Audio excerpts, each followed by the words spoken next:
Здравейте! Добре дошли в първия влог, който въобще отварям и започвам да записвам част от нашите пътувания. Надявам се да бъдат много интересни и зареждащи. Това е първия влог с децата и въобще с пътуванията. Посетихме Италия.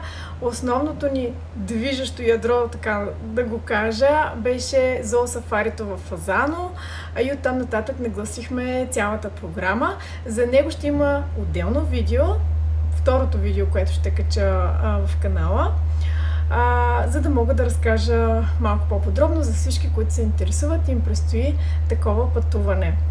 За Италия, област Пулия, каснахме в Бари, взехме си кола под наем и оттам се движихме в целия район. Посетихме Матера, Алберобело, Лукоротондо, спахме в Лукоротондо основно, малко извън градчето, в една типична трули къщичка. Решихме, че няма смисъл да се движим и да се местим и да запазвам различни нощувки на различни места, защото по този начин се оскъпява пътуването с таксите, които се заплащат за почистване. Тук има някакво животно, тъй като в момента записвам от друга локация, в Бали съм. Да, в цветето има някакво животно. Тук има доста животни и гущери най-вече, които влизат по стаите. Приятно гледане и ви благодаря, че сме заедно.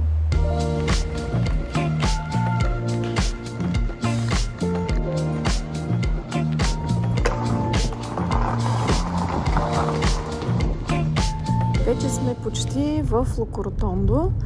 Пътуваме към нашата локация за нощувки, където ще останем следващите 4 дни, но преди това направихме един бърз обяд в ресторант Бина. Намира се в самото сърце на Лукоротондо. Ще ви оставя локация. На мен лично много ми допадна и храната. Макси, как си? Как е в Италия? Разкажи ни. Добре, но малко каша. Болен съм. Не си болен? Болен съм. Не е вярно. Вярно е. И тирамису. Как? Тирамису. Тирамису? Да. Как? Вкусно ли е?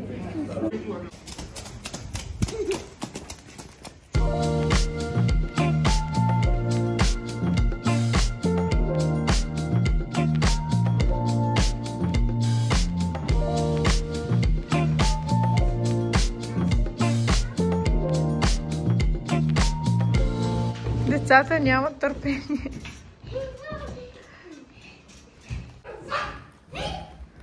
Малка кухня. И още една стая, спалня.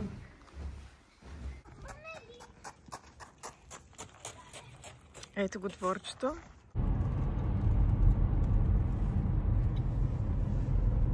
Отправяме се за вечеря към... Ресторанта се намира в пещера и атмосферата е невероятна. Ние сме днес първите гости, защото в момента, в който отвориха в 7:30, ние влязахме. Препоръчано ни е от нашия домакин.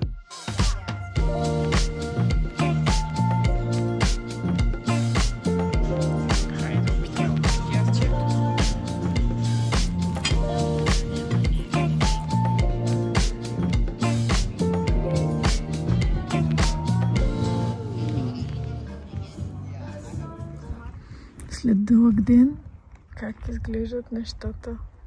Закуската, Макси? Да. А защо така носиш тая чиния?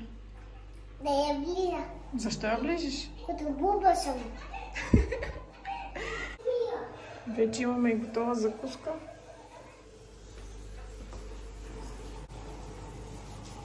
Мами. Още.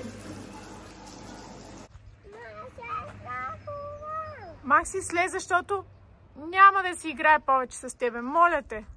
Страх ме е мен. Питахме нашия домакин за произхода на трулите и всъщност какво им е било предназначението. Той сподели, че тези специално двете, тази и другата в съседния двор, Тя е била абсолютно същата. Са строени през 1900 година. Преди 20 години той ги реновира, за да може да ги отдава под наем, съответно и да се ползват. Но тогава са били като места, в които са се съхранявали различни видове техника, по-скоро неща свързани с земеделието и колкото да има нещо, което да е като вид подслон. Не са били къщи, в които са се обитавали, не са били къщи, които са се обитавали от хората. Да го кажем, че са някакви временни постройки, тип бунгала, свързани с земеделието.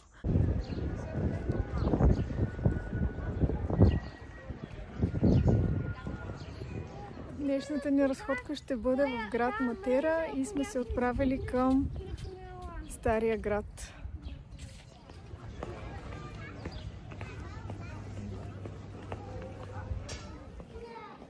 Намираме се в Стария град на Матера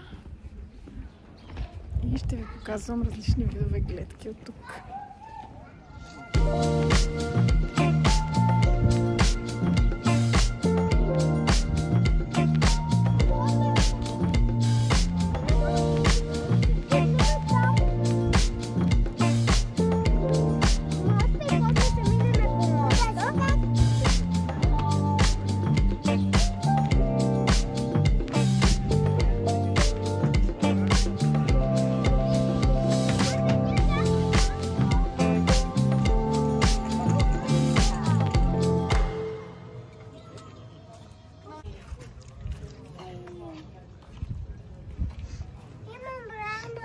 Какво правиш на земята пак? Кажи ми какво правиш на земята? Влагаме. Ма ти да не само по летищата, ами и тук.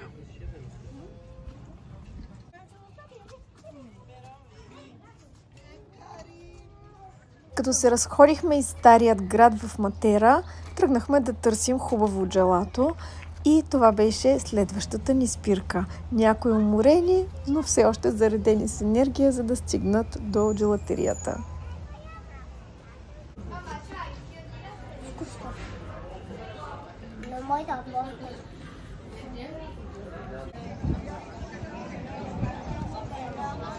Опитаме италианското панетоне. Даже не знам дали е панетоне или козунак или нещо средно между коломба. Вчера го взех от една пекарна. Децата го харесаха.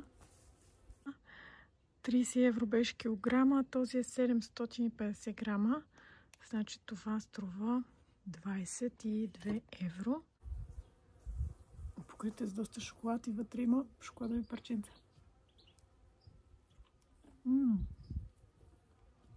Вкусно. Как е по-лесно, така е по-лесно. Ето виж. Дай.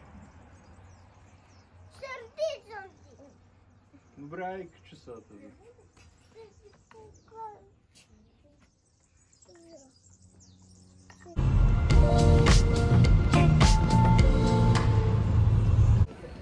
Днес отиваме в Алберобело и ще ви покажа как изглежда самото градче. Колко много концентрирани трули има и колко е бяло навсякъде. Уличките са супер тесни и гъмжи от народ, макар че сме средата на април. През май месец е много трудно да стигнеш до тук. Оставете си колата извън града, има паркинги. Ако дойдете към 10 сутринта, ще си намерите място за паркиране. Навсякъде има търговци, които предлагат малки сувенири под формата на къщи трули.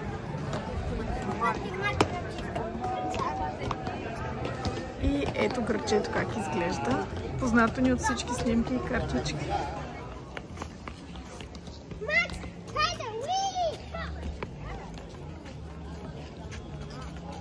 Хайде с мен да тръгваме.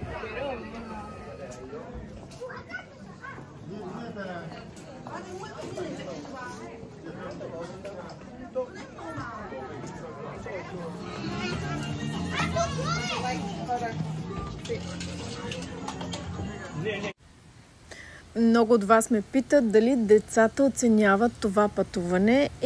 Уверете се сами. На децата им се играе без значение къде се намират. В Алберобело това, което им беше най-интересно, беше детската площадка, която открихме в края на поредицата от къщи Трули.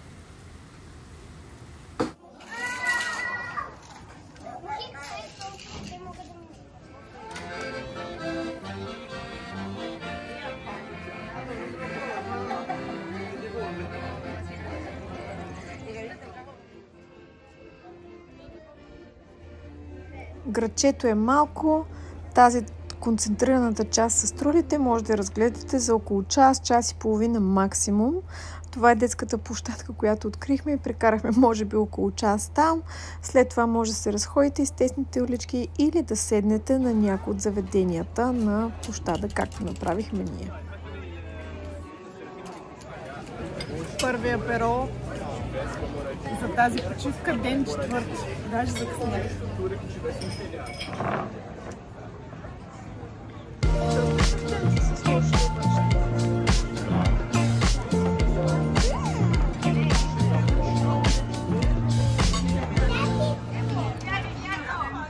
Мама, я опитай ягодата.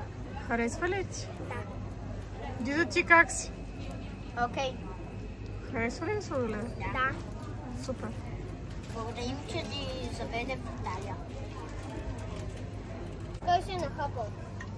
Какво ще ядеш? Защо се сърдит?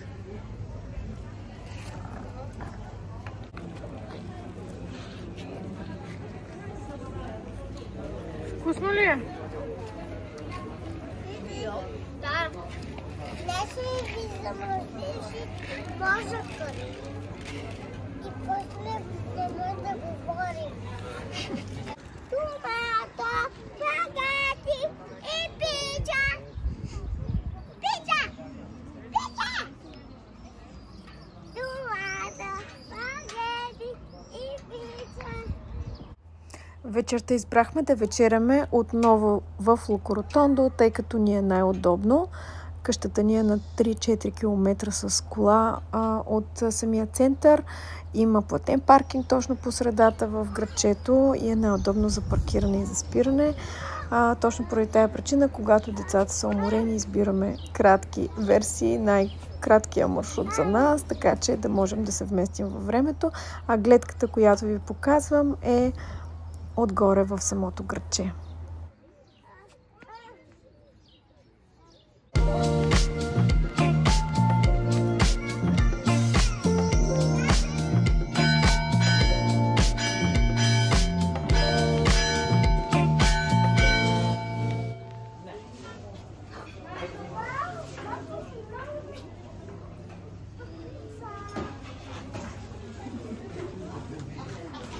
Питат ме как се справям с децата, ето така.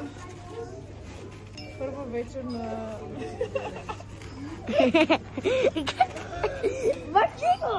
Аз сипах водата в чашите. Браво! Заспал. Тая вечер няма да вечеря, защото заспа. И ще се носим до колата. Мама герой. 10. Не, по 10. 150. Да, 150. 150 плюс 75. Mais ça fait pas combien de sont tombés. 150 плюс 75 е равно на 225. 225. Толкова, да? Да. Аз го сметна. Дали колко е?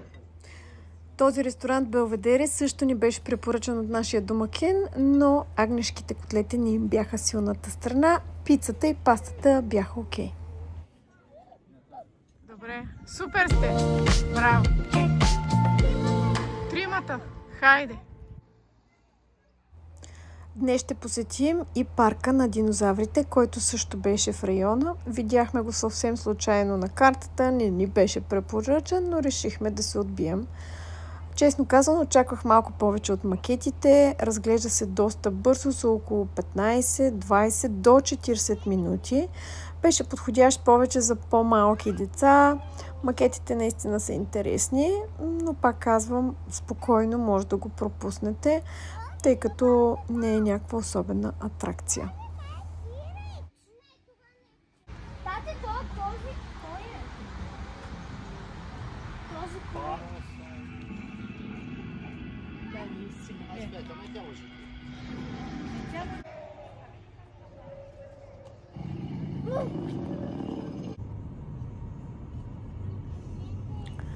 Последния ни ден, последната нощувка ще я прекараме в Бари, тъй като имаме много ранен полет сутринта за София. Няма да пътуваме с колата до летището, а ще я върнем и след това ще се качим на влака рано сутринта, за да можем да стигнем на летището на време. Има удобен влак. Втория ви вариант е или с Uber, или с такси, но излиза много по-скъпо. Някъде около 80-90 евро, което беше, честно казано, абсолютно ненужно. Избрахме да пътуваме с влак на сутринта, тъй като цените бяха много достъпни и за около 10 минути бяхме на летището.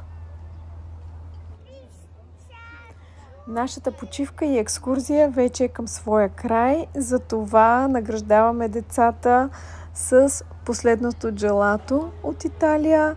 Хафаме с вкусен сладолед. Опашката беше доста голяма, но въпреки всичко минахме много бързо, тъй като си теглиш номерче и си чакаш съответния ред.